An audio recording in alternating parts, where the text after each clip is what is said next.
What is up, you guys? Welcome to 10 Pin Life podcast number 17 featuring Erin McCarthy. This is the first time on the 10 Pin Life podcast that we are actually featuring a guest that just recently won on their respective tour, and especially one that just won a major. Erin was the 2022 U.S. Women's Open champion. She brought home that green jacket as well as the $60,000 first prize. And honestly, her route to this title was pretty incredible. Her first two games were right around 300. She started like minus 100 for the first two games of the entire tournament and then dug herself completely out of that hole all the way to a title. But outwardly, Erin is a pretty quiet person. She's pretty reserved on TV, but it doesn't mean that she isn't competitive. So I really wanted to highlight what it was like for her to go all the way through this event and give her the opportunity to tell us that story of like what it was like block to block, as well as through the show when she ran the ladder, through honestly a gauntlet of players. But that's not the whole story. You see, Erin's 10-pin life is more than just about bowling. Erin is a critical care nurse at a hospital in Omaha, and as you can imagine, in that role over the last couple years through the pandemic, life has changed for her as well. So have the opportunity to talk to her about what it's been like going through COVID in that position and how that's impacted her and her bowling life as well. Before we get started, I do want you guys to know that this episode is sponsored by Bowl Dry Enterprises. Greg was cool enough to send me one of these fans a couple months ago and really take it for a test drive, because one of the rules that I live by here on 10 Pin Life is I won't sponsor products that I don't believe in. So I said, Greg, if you want to sponsor the podcast, absolutely, but I gotta try this thing out and I gotta make sure it's worth it. And honestly, I've been pretty impressed with the sustainability of the battery, but also the durability of the entire fan itself. And honestly, it's just a good thing to have in your bag. I never really was a fan user before having this fan, and now I have it on all the time when I'm practicing or if I'm bowling league, just to have it on my hand, keep it nice and dry. Now that we're coming into the summer months of July and August, it's pretty much on all the time just to make sure that I can either keep myself warm, put it on the bottom of my shoe in between shots to make sure that that stays nice and dry if it's humid, or on my hand. Honestly, it's just everywhere, moving air around, and you take it for granted when you have it and then you don't have it, like I have a couple times here over the last couple of weeks, and I've really missed it. So be sure to head on over to bowldry.com, that's BOWLDRI.com, and use the code 10pin15, TENPIN 15 at checkout for 15% off your final order. But honestly, big thank you to Greg and Bowl Dry for sponsoring this podcast, but that's going to be enough out of me, you guys. Let's get into it with 10 Pin Life podcast number 17 with Erin McCarthy.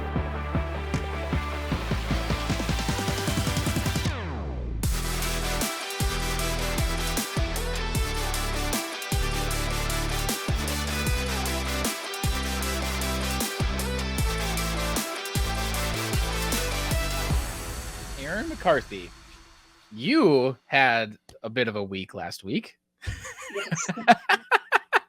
Yes. So you just recently won the 22 U.S. Open, which was only your second PWBA Tour title, which, if you look at it from that perspective, it's like, wow, like to win the biggest major as title number 2 is pretty darn cool. But living what I call a 10-pin life, obviously is the name of the channel, is a lot bigger than just that. So even though, a lot of attention is being paid to you and for the fact that you got to win one of the most prestigious titles in bowling, I don't want to start there. Call me crazy. Erin, what I want to do is I want to know what your story in bowling is, because that's what 10-pin life is all about. It's so much of it, so much of the publicity goes to the wins, it goes to the successes, it goes to the results, the top of the mountain. It doesn't get paid to how you got there.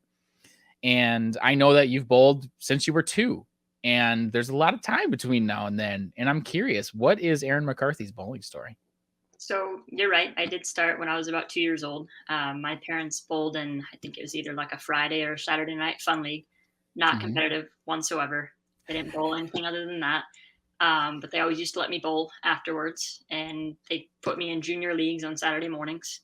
And then in high school, in Nebraska, bowling wasn't super big. I didn't know about bowling in other states. I didn't know about scholarship opportunities or anything like that. But my high school had a club team. So I tried out for the club team, bowled for the club team. You practice twice a week, do some traveling locally on the weekends.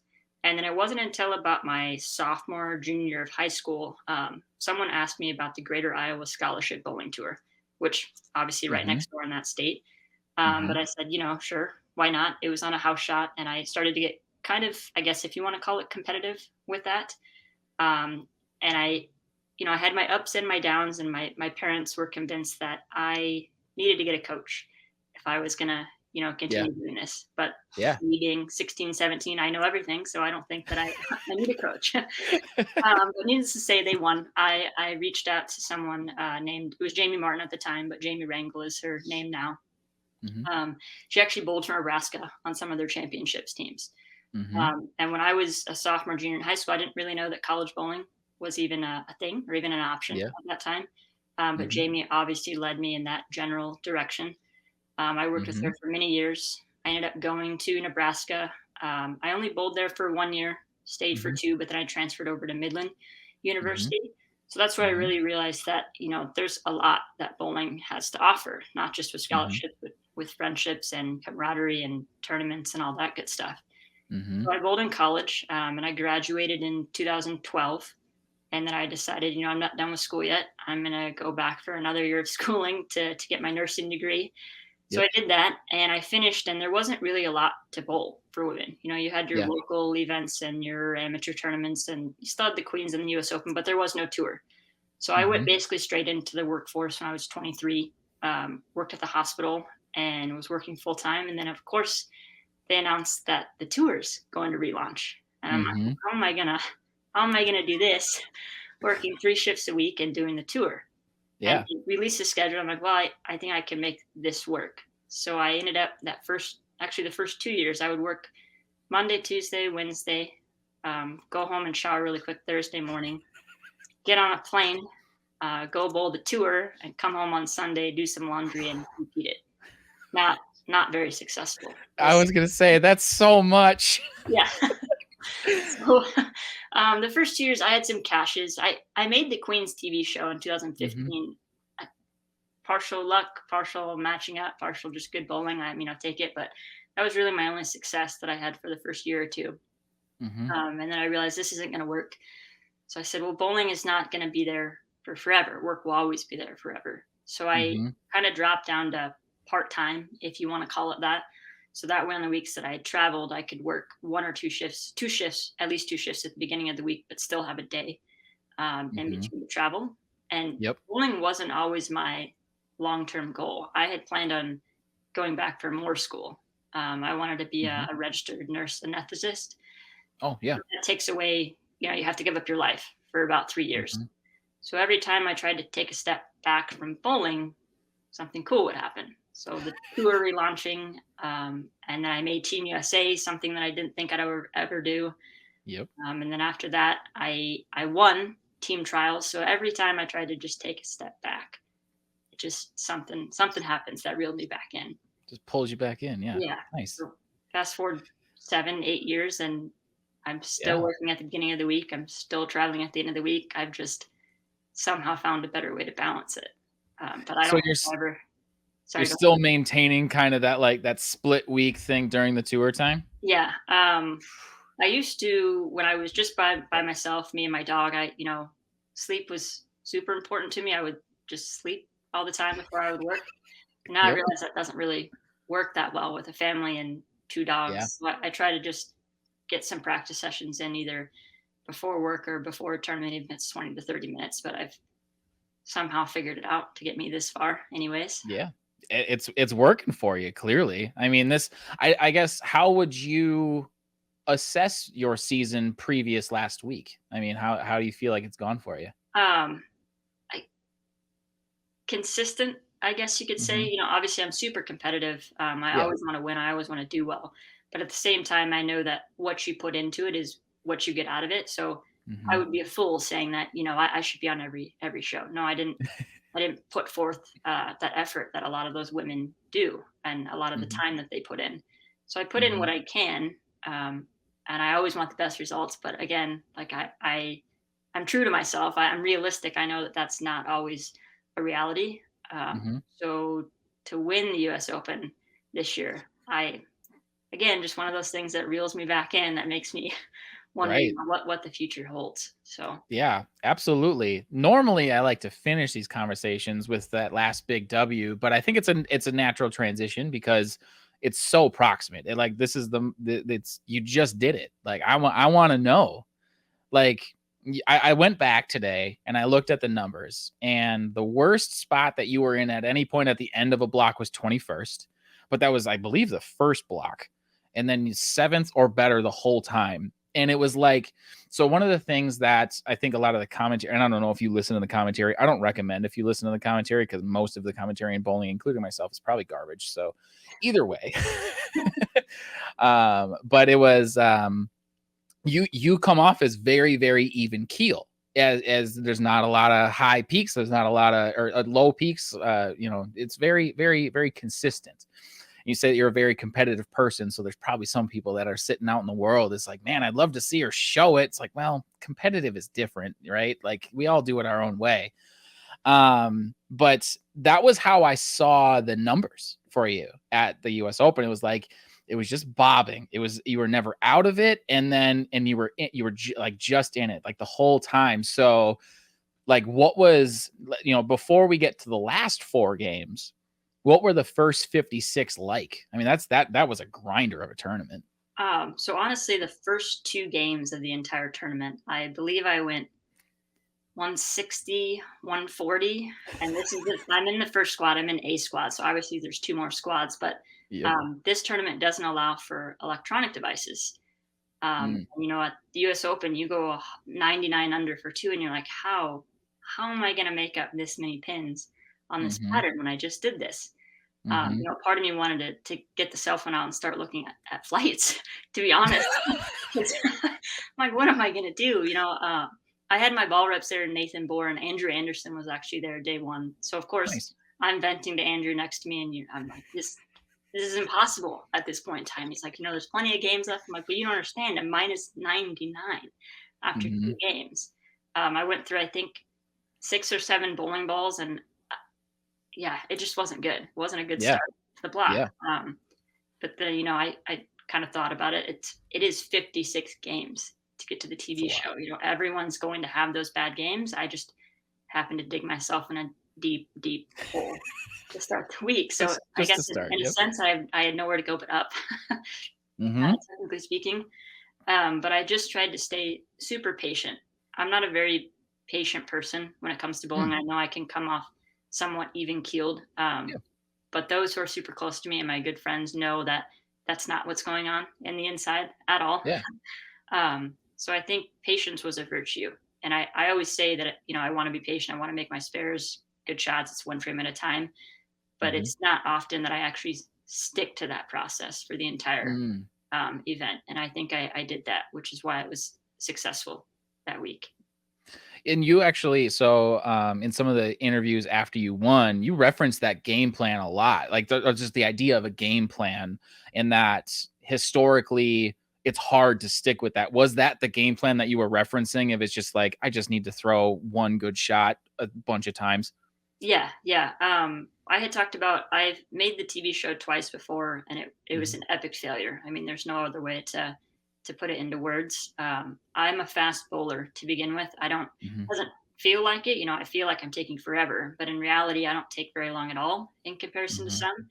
So Mhm. I told myself that I was going to force myself to stay super slow and super patient with anything that happened. Because the last thing I wanted to do was rush through another tournament or another TV show even, and at the end of it be like, why did I do that? That wasn't what I Mhm. was intending to do at all. So I Mhm. just wanted to do everything different for this particular event, and I think I did that. Yeah, it worked out. Obviously, when you walk away with the green jacket, I mean that. I'm glad you stuck to the process. So, Yeah. all right. So let's jump to the show. I mean, that had to be trippy, at least a little bit. I mean, especially, let's. I'm curious to go a little bit match by match. I'm sorry, my memory is really not great. First match was, It was remind against me. Shayna Ung was who I That's bowled right. first. Yeah. That's right. That's right. And the impression that I got from that match as a spectator was that left lane was god awful. and whoever could beat the left lane was going to win. Does that sound about right? It's pretty accurate. I think that first match in general, both of us had some nerves and didn't make as good of shots as what we wanted to, obviously. But again, it's the first match on national television. You're nervous. How could you not be? Yeah. Yeah. We kind of stayed even keeled with each other until the very end. And unfortunately, she missed a spare in the 10th, and it kind of relieved some pressure. Yeah. So I think that match could have gone either way Mm-hmm. from the start for both of us. When you're at the end of that match, and because when you step up in the 10th, I believe you pretty much have it won. You just need like count or something like that. What's going through your mind at the end of that match? What are you looking for? I think again, just to stick with my process. I know Okay. I didn't need a mark, but I did need good count, which on that pattern, good count was definitely not guaranteed. Yeah. So I think I just made sure that I stayed slow, and I knew that if I stayed slow, that my footwork would kind of fall into line, which was what I was focusing on for most of the week because it had been an issue in the weeks up and coming into this event. So I think the fact that unfortunately she missed a spare, but it was fortunate for me. You don't get those breaks, or you don't get the luck that often. So I need to capitalize on it when it does happen. For sure. And then you get into match number 2, and I believe it was the highest scoring match between both players for the whole show. And you talk about luck. I mean, sometimes it's, and I don't want to say that as a way of saying that you didn't deserve to win, right? Because you forced somebody to need a double and 8. Like, I don't care like what the end result was. It's like, you need a double and 8. Like, how many times does someone need a double and 8 and lose because they wrap a 10 pin, right? But like you said, count wasn't guaranteed. Does that what was that experience like because we all know how good Shannon is. What's that like from the bench? I thought I had lost. After my 10th frame, I was like, well, I was clean, but I also caught a really good break going Brooklyn with that 4-bag in the beginning. And I was fortunate enough to leave makeables. So I was a clean game, but nonetheless, I was like, well, there's no way. Like, a caliber of player with Shannon, who's been on television so many times. This is the U.S. Open. She got the first one. I was like, well, there's still a chance. And she got the second one. And I thought, well, my run has ended. So I thought I was off the show. And I actually didn't watch my opponent's shots, really. That's also something different that I did. I just stared at the ground. And when I heard the ball be released and I heard it go through the pins, so I was like, what just happened? This can't be real. It didn't feel like real life when she went through the face and it got 5. Yeah, for sure. That typically happens. Yeah, and it's I think you were at that point, your impression of that scenario was like the same as every other spectator's, where it's like, what just happened? Now, what I'm really curious about though is what kind of a sigh of relief was that? I mean, at that point, you got to be thinking like, well, why not now? Yeah. A small part of me, you watch other shows and other competitors on TV, and there's many times where you're just like, well, it's that person's day. That thought crossed my mind for a split second, but I still had 2 more matches to go. Yeah. So I thought about it and I was like, all right, you're done thinking about it. You have to move on to the next match and just focus at what's at hand. But you think that type of break, again, you want to capitalize on it because it's a rare opportunity to have something like that happen to you. So yeah, for sure. And then obviously you win the next 2 matches. Title match pretty much goes your way. You put on that jacket and you hoist that trophy. Has that sunk in yet? A little, and that's only because the trophy showed up at my house the other day. But it was like a cloud 9 feeling. It didn't feel real. To achieve that after just a mediocre season, and to know that everything had to go just right for me or for whoever it was going to be to win the title. Everything had to fall exactly into place. Incredible feeling. I don't think that there are words to quite describe it. I don't think that there will ever be words to describe the feeling of winning a major. That and the fact that I went straight home and went straight back to work. So reality, the normal reality hit me in the face. So I didn't really have a lot of time to process what had happened over the past week. So it's slowly but surely starting to sink in. Please tell me that you worked that third shift on Monday right after that Sunday. So, well, the show was on Tuesday, I think. Oh, that's right. It was Tuesday. Gosh darn it. But yes. Tuesday, and my flight was at 5 a.m. the next day. So I came home and did the normal routine, and then I went back to work that Thursday and worked Thursday, Friday, Saturdays. Oh my goodness. Are you still doing ER critical care? Yeah, Stuff? so I'm Yes. my position is called an acute care, and I float between multiple units, but it's primarily the emergency department and the intensive care unit.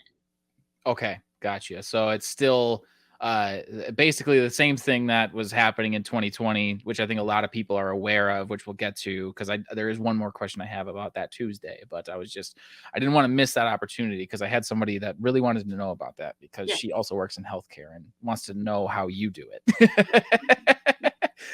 But I guess it's not my last question because you won a major, you won $60,000. You're a green jacket wearer now, right? Like that's all nuts.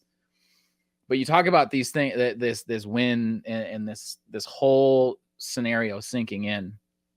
When you think back to that Tuesday, what's the first memory that hits you? First memory, I think just looking at the trophy, and I didn't know what to do. I had never won on television before, let alone make it to the very end. And I think I remember Rob Gottschall, pointing at the trophy for me to go get it. I'm like, oh, yeah, like I feel like an idiot type thing. So I think that exact moment when I looked at the trophy, I'm like, this is actually mine. Like I couldn't believe it. Yeah, that's awesome. I hope that is a memory that regardless of whatever happens never evades you or eludes you because you think about the people that have hoisted that trophy, the best in the world, right? That I don't know if you share a similar sentiment, but I think the US Open's the hardest tournament to win out of all of them on both sides, men and women. And congratulations, I guess, is the easiest way for me to finish this segment, if you will. Thank you. I appreciate absolutely. Let's roll back a little bit because, like you said, bowling, or like I said, we both agree, like bowling is way more than just hoisting trophies. When you were at, and I have some notes here, but I'm terrible at reading and talking, so I'm just going to wing it. When you were at Midland, you became, I believe, like one of the absolute best female college bowlers that was out there. How was that? Because Midland isn't necessarily known as one of the biggest bowling programs. Obviously, there's been a lot of talent that has come out of that university, but it's not Nebraska, which you were at. What was your college bowling experience kind of like? What stands out, and like how do you feel like that experience made it such an easy decision to when the tour relaunches 2 years after you graduate to be like, well, clearly I'm going to figure this out? Yeah. So I transferred to Midland, obviously my junior year. And I knew the coach that was going to be there, which was part of my driving factor of going there. And then a lot of us were transfers. So I had grown up bowling with some of my teammates in high school bowling. So I had known them for quite some time. So it made it a fairly easy decision to make that my second choice. And then just the team environment. I was a consistent individual bowler. I didn't have bowler of the year honors or anything like that, but I enjoyed Baker games, which was 90% of college bowling. The team games got you the Bakers, but the Bakers are essentially what won the tournament. And I think just being in that environment and that atmosphere, and realizing the friendships and the competitiveness and just the memories on and off the lanes.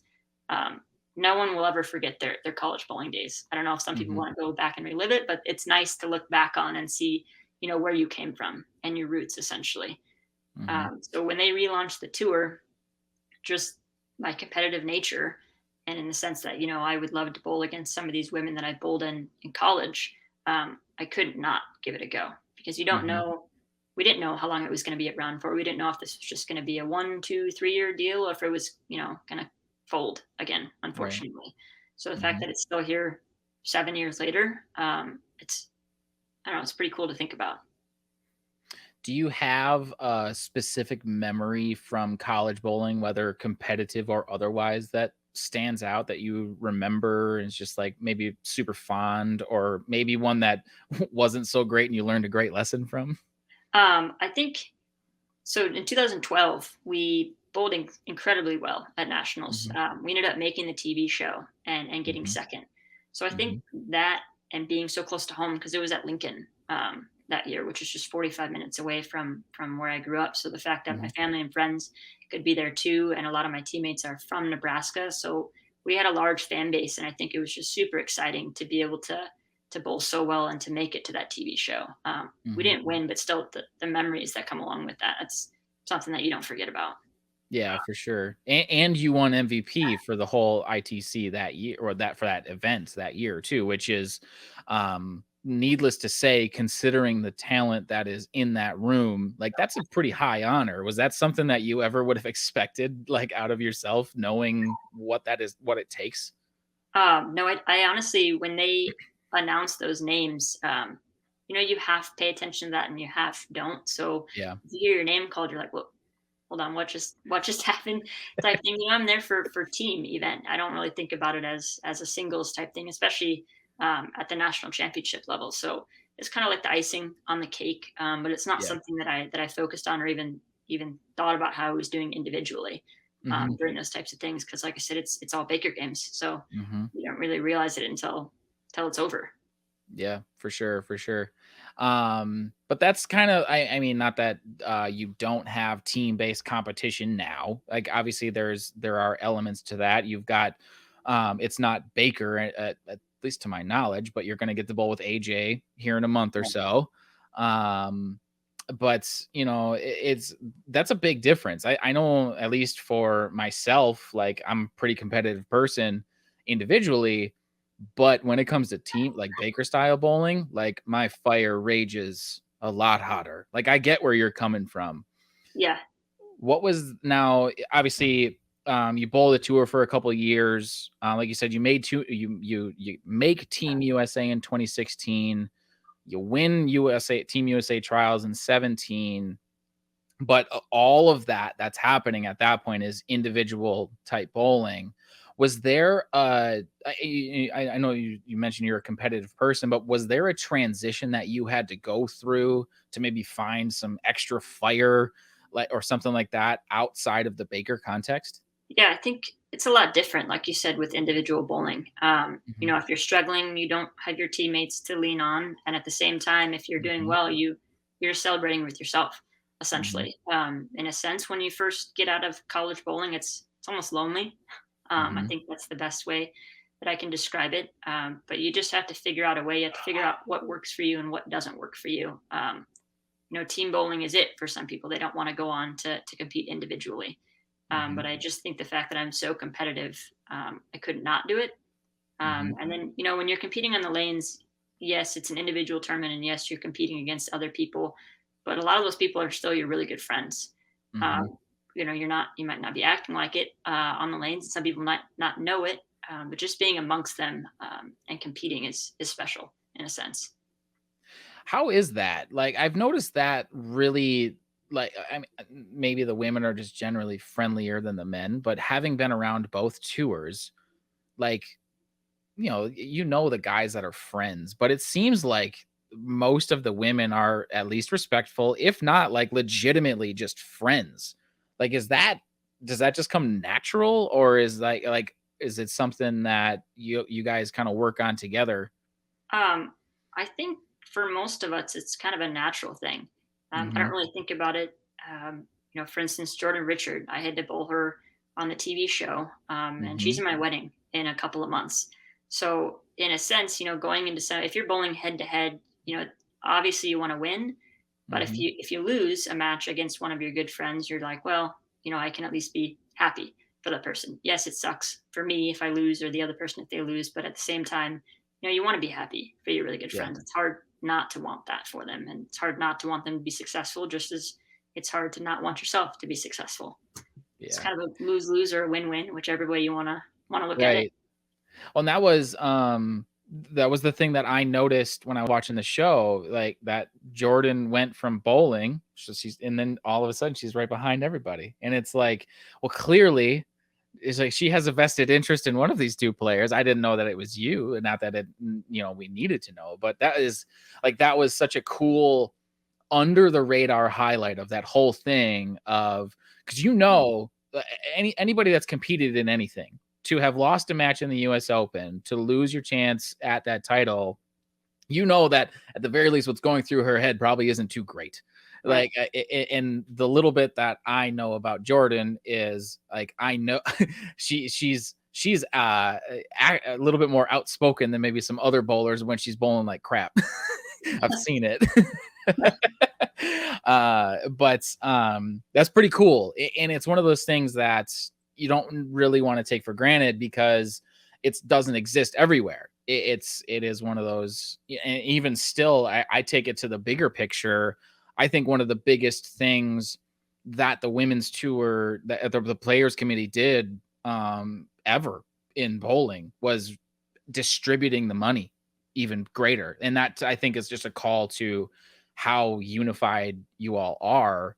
And maybe from a spectator it seems better than it is, but I'm glad to hear that you don't think that I'm crazy. No, no, not crazy, not crazy at all. Yeah, I mean, most of us, when we lose a match, especially on television, we just want to pack our stuff up and get outside as quickly Yeah. as possible. So when I don't know how long it took me to realize, but when I saw that she was sitting there, I wanted to let out a huge smile, but I'm obviously bowling, so it's like, just channel the inner happiness. It meant a lot to me. Yeah. Yeah, that's really cool. It's really cool. We're gonna roll back a little bit further, and I know that this is a story that you've told. I mean, you've told it probably more times than you'd ever care to, but I do want to look at it from a little bit of a different angle, because thankfully, and maybe I'm more separated from it than you are, but we're a little bit more separated from the world of COVID at this point. But for anybody that isn't aware, and we kind of alluded to it already, you work critical care nurse, ER, ICU, you frontline worker, right? You were that person in the midst of the pandemic. Number one, thank you. I know that I couldn't do that job. I know most of us couldn't, and I respect and am very grateful for the fact that you do it. What I want to know is, we go from 2018 was your last win, 22 today.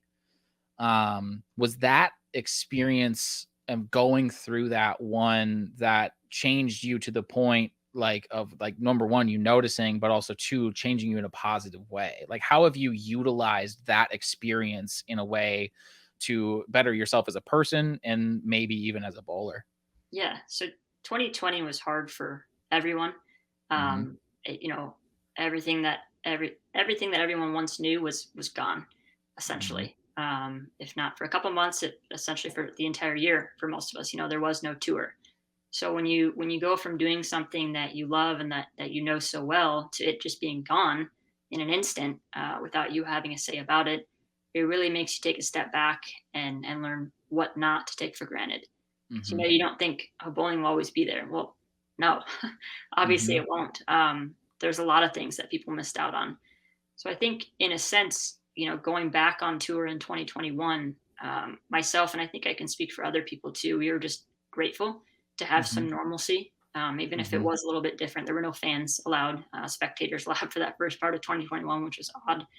Um, but just the fact that that it can be taken within a matter of seconds, Mm-hmm. it kind of makes you look at everything in a different perspective. Since I was working so much in 2020 and even 2021, I did even less practicing and less preparation for the tour than what I normally would have. Mm-hmm. Um, I think I don't want to say that it took pressure off me, but I looked at bowling in a completely different way. Obviously, you don't want to say bowling is just a game when you're bowling for a living, bowling for titles, bowling for the prestige. I don't mean it in that sense, but I do mean, I saw a lot of different things in Mm-hmm. 2020. To put it morbidly, I saw more death in 2020 and 2021 than I had all of my other nursing years combined. Mm-hmm. So to look at someone's life versus a tournament, it just makes me think differently. And I think it Mm-hmm. really helped me just have a better attitude, I guess. I wasn't, if I go back a couple of years, you could consider myself a hothead, and not in a good way. I'd have a bad game or a bad tournament, and I would let it kind of spiral into the following tournaments, following games. Whereas now I can kind of take it and utilize it for the better. Mm-hmm. I can get down on myself, but I can propel myself into that next game or the next tournament. So I think that's just something that I didn't mean for it to happen. It just kind of happened after dealing with what I had to deal with in the hospital setting. Yeah, for sure. And yeah, it's crazy how life events teach you how small some other life events are, Yeah. right? Yeah. And that was that was really that's kind of what I was hoping, because I think a lot of people have maybe a similar experience, but maybe not to the scale that you have, going from that to, obviously being on the top of the world in bowling. I'm just going to say bowling. I don't even care if it's women's bowling. Like, you won the freaking US Open. I don't care about the guys. So it's good though that, that you were able to use that in a positive way, because like you said, it changed everybody's life in some way or another. And having faced that down, I can't even imagine what it would have done to most of us. So I'm glad that you were able to use that positively. Um, and then when I was going through all of this stuff with because 2021 comes around, everybody that's in whatever bowling media is at that point, a lot of attention gets paid to you, because it's like, well, you're a frontline worker and you're still out here. Like, you already determined once 2015 hit that you're a little crazy and you can handle this crazy schedule, but to handle it in the midst of that was a whole other ballgame. So it obviously, rightfully so, registered a lot of attention. And in that, the thing I think you referenced a lot in not taking for granted in bowling was that it was your outlet, just as a means of release, or what, however you would describe an outlet. And that's kind of where I'm headed is, what do you mean by bowling as an outlet? And this is the second part of this question. And this is maybe more for me than anyone else. Why bowling? So, my schedule, I don't even think twice about it, the chaoticness of it. My fiance is also a nurse, so she was going through the same Okay. stuff that I was going through as well. So we'd go to work and come home, and it would be COVID, COVID, COVID, and more COVID, but no traveling and no bowling. And yes, I've got really good friends here in Omaha, but at the same time, some of my very best friends I have made through bowling. So the Hmm. only times I get to see them are at tournaments. So when I realized how much not of a homebody I am when I was stuck at home for that long. Some people can go stir crazy after a couple months, a couple weeks. I went stir crazy all of 2020 just without the traveling. I realized how much I needed to be away and see my friends on the road, and how much I needed bowling. I don't know how to explain it exactly, but like I said, when something's taken from you and you can't Hmm. have it back, you just want it back. Yeah. And yeah, it just taught me to never take those things for granted. I had no idea how much I needed it and how much I wanted it until it was gone. Hmm. Um, Yeah, for sure. And I think that it's interesting because, you and I would probably highlight a very similar thing in the fact that it's maybe not necessarily just the bowling. Like, there is definitely the competitive element, but it is a game. It's a game that's way more than just a game, but it's a game. And it's that stuff that makes it more than a game that I think a lot of us miss. That yeah, was the thing that I missed the most. Is it wasn't necessarily the fact that I couldn't throw the ball. It was the fact that I couldn't throw the ball with the people I wanted to throw the ball with. yeah, we exactly. couldn't we couldn't couldn't make those memories. We couldn't share those stories. We couldn't make those experiences happen. And that's kind of what my guess was. But maybe sometimes bowling has a little bit more of a unique place in people's lives where it's like, no, if I don't bowl, I go nuts. Like, I know a couple people like that, but maybe me. Uh, but yeah, no, again, I just wanted to highlight that one because I guess you're a hero. And I know that that's at this point, a cliche term, for doing what you did. So thank you very much for doing that. And I'm glad that you ended up in a positive way because of it too. So Thank thank you. you. Now I'm going to roll back a little bit further because this is, in fact, a bowling podcast. I don't recall the year. I believe it was 2019. It might have been 2018. You injured your hip, Yeah, right? would have been 2017. It was my back. Yeah. It was your back. Yeah. That's right. Yeah. I knew it was right because you couldn't hardly move, and you're still Yeah. making shows. What adjustments to your routine did you make because of that injury? Because I think a lot of people in bowling go through that of like, well, I hurt my back, my shoulder, my knee, whatever. What adjustments did you make, if any, besides rest? So when I got home from that US Open, I went and saw, obviously some doctors and a chiropractor, just things that I had never done before. I had never really considered just because I'd never hurt my back this badly. Sore back is one thing, but this felt terrible in comparison to the other Mhm, times. So I did chiropractic work for several weeks. I even mhm, went to physical therapy just to learn some strengthening exercises mhm, that I could do. But all in all, I think I just took it easy. Normally I would push myself through circumstances, whether I was hurting or not, especially with my job at work. I'm mhm, constantly lifting, turning, pulling patients, which also puts a strain on my back, and then combine it with bowling, and it's double the work. So I think I've just learned to listen to my body a little bit more. So if I'm starting to feel a little bit sore, I'll just kind of take it easy with what I'm doing or stop if mhm, I can. And I'm not quite as stubborn when it comes to going to the doctor or seeing a physical therapist if I need to. If I were to go back several years ago, you couldn't get me to go to physical therapy or something like that. I didn't, mostly because it's hard. It's hard work. I yeah, just, yeah. Um, so I don't know. I knock on wood. I haven't had any problems since then. And if I do have issues, I think I'll know the proper channels to go through in order to get myself back to where I need to be. sure, sure. No, that's good to know because I wasn't sure if there were like big changes that you had to make to your game or not, or if it's just like, nah, just let your body do its thing for a little while. Yeah, it's basically what it was. Let my body do its thing. So Hmm. Cool. Um, I have to ask because this is one thing that when I go through everything that I can find on Erin McCarthy, I can't find it. What do you do for fun? Like you're still a human. Yes, you're a bowler, but like I know, I'm thinking, this podcast is gonna go up on July 5th. Your birthday's July 7th. She's got to be doing something fun. She's planning a wedding, all of these things. What does Erin McCarthy do for fun? honestly, a lunch date with friends or some dinner with friends. That's what my fun consists of now.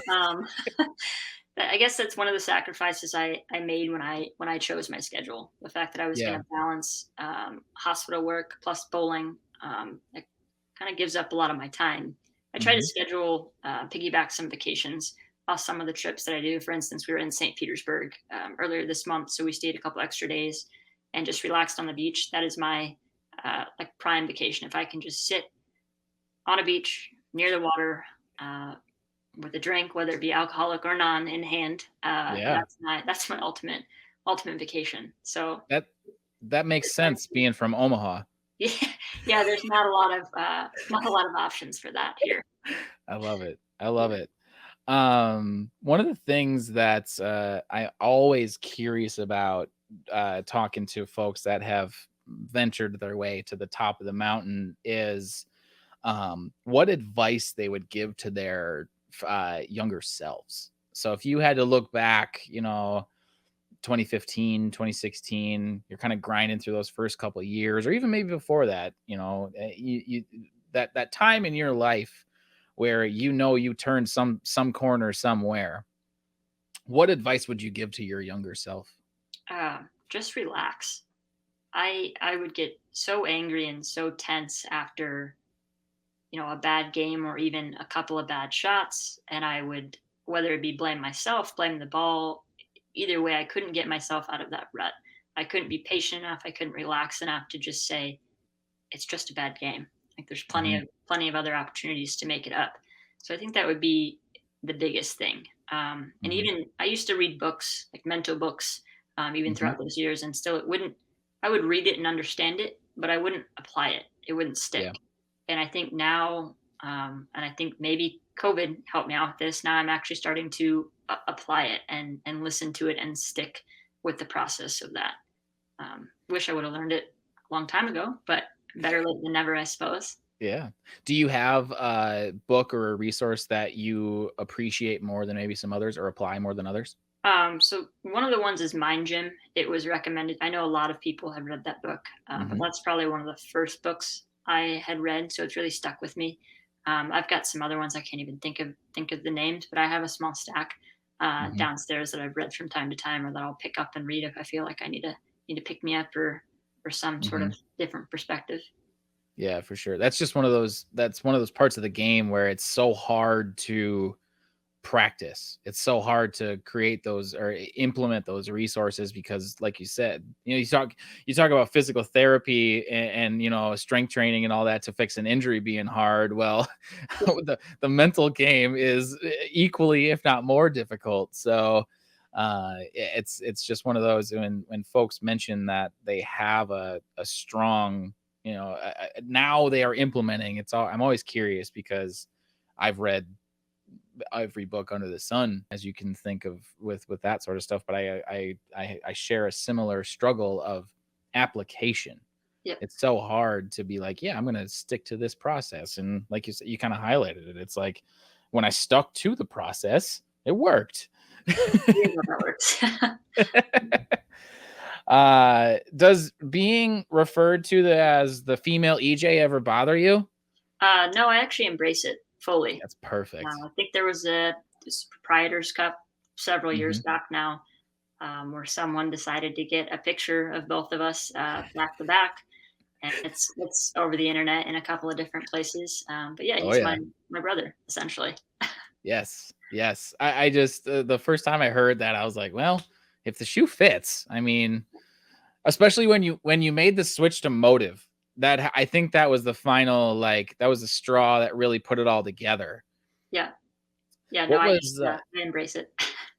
normally I don't necessarily talk about ball company stuff, but I am curious what was that switch like to flip over? I switched during COVID, essentially. So I Hmm. reached out to Brett Spangler, not really expecting anything or not knowing what to expect, just because the industry as a whole was very volatile. We had Yeah. never seen bowling in that state before, and he welcomed me along with the rest of the Moda family with open arms, literally. Hmm. I think it was at that point that I realized, I made the right decision. I probably should have made the decision sooner, but you never know until you get there. And I don't regret it for 1 second making the switch. It's by far one of the best decisions I've made for my bowling career. Hmm. Hmm. When I talked to Andrew, who you mentioned earlier, I think of when he was at the Players Championship and he's throwing new balls for the first time, and he's probably in a very similar boat to you that you were at for the first two games of the U.S. Open, where it's like, how do I dig myself out of this hole? I really wish you could have been there to be that person for him, so that the roles could have been reversed because that's a really hard thing to do, but um I guess what I'm kind of alluding to was what was that learning process like how did that kind of go for you? It was tricky to say the least. You're going Hmm. to a company that you don't know their bowling balls, and on top of that, there was no bowling in 2020. Right, So right, not only do I not know those balls, I just don't know bowling in general. right. But I think Nathan Bohr, who's the women's tour rep, Hmm. he's super knowledgeable and just super easy going to get along with and easy to talk to, easy to communicate with. So I think just the fact that I had him at those first couple of events and bouncing ideas off of each other, it made it an easy transition to say the least. Hmm. Obviously, there's still more that I had to learn about the balls and the line in general, but just that open line of communication, it makes it a lot less. I don't even know the word that I'm trying to think of. Daunting Daunting, maybe. yeah, that's a good word. Yeah, A lot less daunting in that yeah. sense. And now looking ahead, you get to bowl with one of the other motive guys with AJ. Is the Lucy one of your favorite events to bowl during the year? Like, I assume it is for everyone because it's the coolest event to watch. Yeah, it is by far hands down my most favorite event that I've ever bowled in. There's nothing else like it. Yeah. What is it about that event that makes it so special for everybody? Donna Connors and her staff, what they do for not only bowling, but just the awareness that they bring to breast cancer Mhm. is next to none. The pro-ams alone, you think of a pro-am, you're like, oh, like, maybe not my most favorite thing to do. Obviously, you want to give back to the bowling centers and the people, but just the way this pro-am is put on, Mhm. I mean, you've got people riding bikes across the lanes for raffle tickets, and it's just a full house. There's hundreds of people. It's shoulder to shoulder. That, and then coupled with, it's a mixed doubles tournament for a good cause. It's Mhm. just special. Yeah. There hasn't been anything else like it. I don't think that there will ever be anything else like it. It's something that all of us look forward to every single year. Now that you've crossed off the box of US Open winner, is that the next one down the list? I would love to win that tournament. AJ and I have been super close. I think this will be our fifth year bowling together, and we've made the top Mhm. 8 3 times. We even got second. I think it was 2 years back. So we've been really close. I would love to get that win with him. Yeah. Yeah, that would be awesome. I so look forward to that event every year as a spectator. Fingers crossed. I'm trying to get it to where I can go. It's just really far away. When you're in north central Wisconsin, Houston is a bit of a Yeah, trek. John. All right, here, obviously I could ask you about what it's like to not only have the craziest schedule in bowling, but to also mix in wedding planning in the middle of that. But we all know that wedding planning is awful. Is there, did that add any sort of struggle for you the last few weeks? A little bit, yes and no. A lot of people make fun of me, including my fiance, because I'm very type A. Mm, So I like to be organized. I like to plan in advance, and that's mostly because my schedule is so chaotic. right. Back in January, February, even though the tour is months away, I'm pushing at her that we need to do stuff. We need to make these phone calls, and she's like, "We got plenty of time," and I'm like, "No, no, no, we don't," because I'm about to start traveling. So most of our stuff was booked and ready to go before I started the tour. So now it's just the little details and trying to Yeah. find days to pick that stuff out. So not as stressful as what I thought it was going to be, but nonetheless, it's a lot of work. I just remember those last few months before crossing that bridge of being just like, this is too much. I can't even imagine. But Yeah, we weren't nearly as prepared as you. I think you were. yeah. All right, this is one of my favorite questions to ask anybody, and I think it'll be a good place to wrap up because obviously, what you accomplished at the US Open is a memory that you will never forget. It will go down in the history books of bowling. That's it's literally like that's what the US Open is. Um, it doesn't, it is. I would argue that it would probably be the answer to this question if I said you couldn't answer this question with that answer. What is Get your what? Sorry, that was a very circular way of saying that, but I promise it made sense. We'll listen back later. I just want to know when you like, what is your favorite memory in bowling? Well, I'm not allowed to answer it this one though.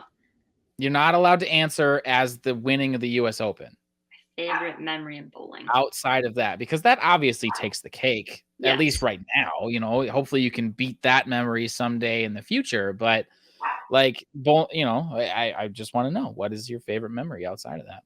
So I think outside of that, it would be my first tour title, and not just because it was a title, but it was not on TV. It was on a live Mhm. stream event, but they always had someone in the booth with the person from USBC live streaming, and that particular person was Josie Barnes, who is my very best friend, Yep. and she actually got to do the trophy presentation for that. So I think having her there and then having her be able to present me with the trophy and the announcements, that was pretty special. It's not often that Mhm. you get to say my best friend got to, present me with my very first title and be there for my first Mhm. title. So I think that Mhm. would be the most memorable moment outside of the US Open, of course. Did she give you your green jacket then too, since she was reigning champ?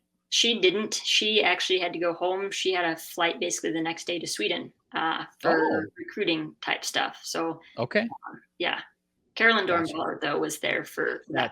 presentation. So That's right. That's yeah, right. That's right. Yeah, they cut the TV feed a little quick to my taste, but um yeah, no, that's a great memory. It's like I said, it's one of those things where it's not necessarily just the bowling, it's the people you get to bowl with. And that's pretty cool that you got to have that yeah, experience because Josie is at least to what I know of her, which if she's your best friend, you could probably agree with this that seems like one of the nicest people that's out there. yes, definitely. Great coach too. What she's doing at Vandy is crazy. So, Erin, congratulations on winning the 2022 Women's U.S. Open. It is a tremendous achievement, and you should be proud of yourself. And I hope that the realization starts to set itself in here sometime soon for you.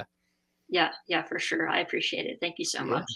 Absolutely. And, next time that you decide to pop off another big major win, we'll do this again and we'll talk about how this now tops the list. How's that sound? That sounds great. Awesome. Well, thank you very much for the time, Erin. I will let you get back to your evening and back to your dogs and to your fiance and everything that you got going on. I hope we can do this again sometime soon. But again, thank you so much for the time and best of luck the rest of the year. Thank you for having me. I appreciate it. Absolutely.